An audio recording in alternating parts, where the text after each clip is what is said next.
Ever since the early 2000s, edutainment games have been severely declining with the rise of the internet. Most of Gen Z likely don't even remember the days before Windows XP, but one of the better-known edutainment games was Reader Rabbit, developed by TLC. No, this was not the same TLC with classics such as 90 Days Fiancé or MILF Manor? TLC is short for The Learning Company. The Reader Rabbit series was made to appeal mostly to preschoolers, teaching them the basics in addition and subtraction, some easy logic puzzles, and some other meaningless minigames. There are different games, all with stories behind them and different themes. After 16 years of keeping the series going, TLC launched a new series of games made to appeal to kids that were in elementary school. This series was called ClueFinders. The game opens with a cutscene where you see Dr. Horace Pythagoras doing research in the Numerian rainforest together with his companion, Laptrap. After mere moments, however, Dr. Pythagoras is captured by Mothra. The creature has been kidnapping animals from the forest. Before he is taken away, he makes one last request. Call the ClueFinders.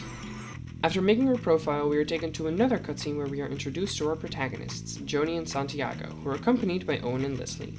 They are traveling to the Numerian rainforest thanks to the help of Fletcher Q. Limburger, who drops them off. They meet with Laptrap, and Joni, Santiago, and Laptrap decide to head out. The game consists of exploring a handful of areas where you encounter residents of either the Monkey Kingdom, which focuses on mathematics, Goo Lagoon, which focuses on logical reasoning, or the Lost City, which has science and language arts, who all need your help in some way or another. Help them, and you'll receive an item that you will need at the end of each area. Twice to get half of a key to open the gate at the Lost City, and at last to rescue some kitty cats. Now, this game was in fact designed with third graders in mind, but you can very easily up the difficulty. For each category, math, logic, language art, science, and geography, there are difficulties ranging from 1, 2, 3, and challenge. Now, although I did go to elementary school, I never really paid attention. But hey, how hard can it be?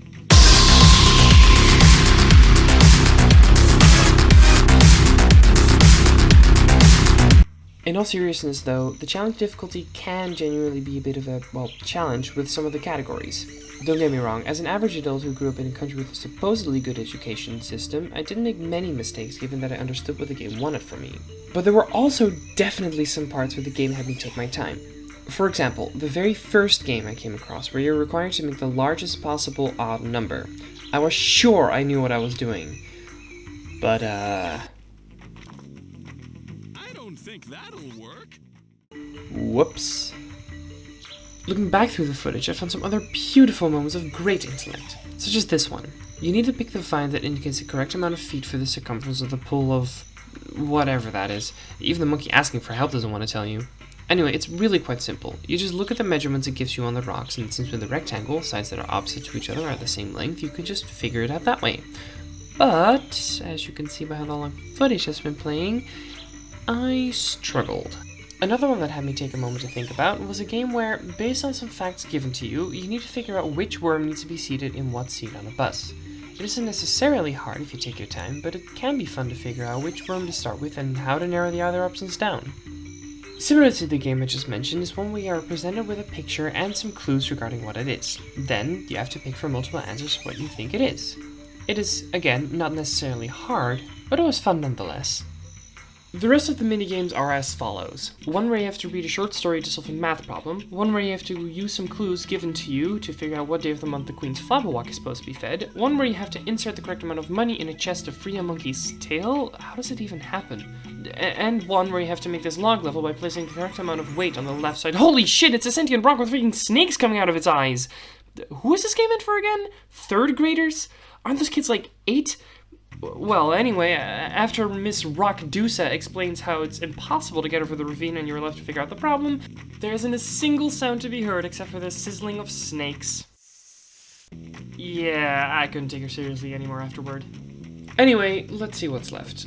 A graphic analogy puzzle where you have to give Granny Spider the right bug, a word analogy puzzle where you have to match one of the 5 words with another word based on the relation that 2 already given words have, a game where you have to find the odd one out, a game where by the description of the tree you need to find the right bug, another bridge building puzzle where you need to figure out the pattern to finish it, some basic geography question that focuses solely on understanding maps, a game where there is a series of events that are put in random order that you have to put back in the correct order, a game where there's a picture in 12 pieces and you have to make them back together again to make the picture whole again, a game where you have to put together a logically formed story with the 4 sentences you've been given, and a game where you have 2 categories and need to match the words below with the correct categories.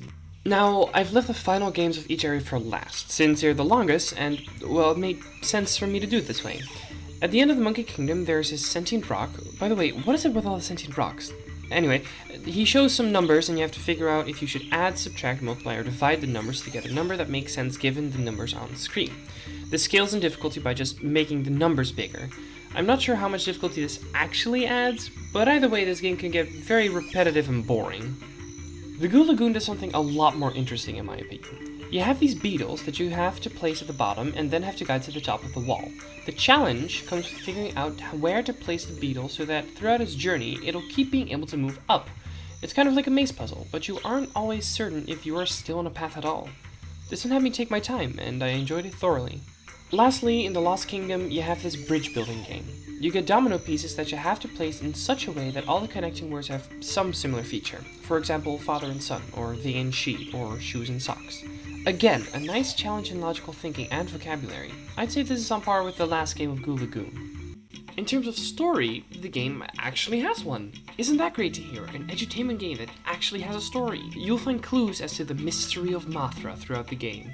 In the Monkey Kingdom, you find an oil can with Aviatron engine oil on it, and in the Goo Lagoon you find a card that says Fletcher's Furiers on it. Now if you're watching this and thinking you've got the whole mystery figured out already, yeah, that's fair. But to a younger child, this is exciting. You're finding clues that seem really out of place in the places you find them, but you're so convinced by the stories of the inhabitants of these places that it is some vile creature that is causing all this harm. What I'm trying to say is that the game does a good job at engaging the player in an actual mystery, instead of exclusively focusing on the educational part.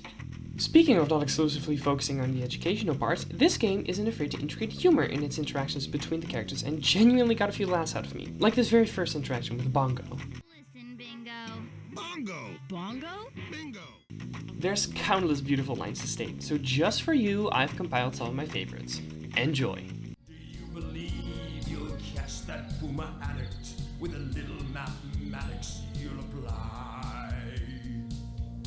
Welcome to Liverpuddlebug's gateway to the Goo Lagoon. Who are you? We're the Liverpudlians, Bugs. We live here in the goo. Oh, goo. Oh, I miss me fresh goo.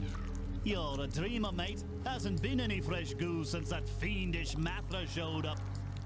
A Monkey King? Listen, I'll be Monkey Our King if you can't help us. Oh boy, my friend's in a lot of pain. What's bugging him?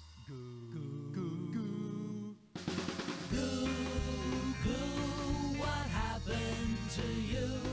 You smell like old socks from Mothra's shoe. Kindly put the attack net into my mouth and I'll eat it. Ow! Lost City. Boy, are you lost. Yeah, you better just turn around and go back. I don't think we can go back. That's true. Not unless you can fly. Well, anyway, they can't stay here. But I think we need a conference. I don't know what to do with the piece of carrots. I don't want to. All right. This is what we'll do. All right, we've decided that we don't want you to stay here, so we're going to help you. That also was a bit long, but I really liked birds, okay? Okay, anyway. At the end of both the Monkey Kingdom and the Goo Lagoon is half of the key, and after you collect both of them, Mr. Limburger offers to fly you over to the Lost City, but instead drops you at some other area nearby in some trees. After asking some earlier mentioned dumb geography questions, you are flown over to the entrance of the Lost City by some birds. You open the door and find Mothra lying there. Then Santiago connects the dots. It flies, it drops oil, furrier labels, and oil cans. Why is that sounding so familiar? Sure. Always blame the turtle. not you, Laptrap. Limburger! Fletcher Limburger. It was you all along. Then, the ClueFinders are off to free the trapped animals and single human in the bottomless space of doom. A sentient gate speaks of a Mothra trap. Joni and Santiago make their way through the Lost City to gather the items needed to free everyone and set the trap, which is this vague, invisible bridge thing? It's a bit hard to explain. The game ends with Laptrap joining the ClueFinders, and the cheesiest thing possible. Surprise! Mothra does exist.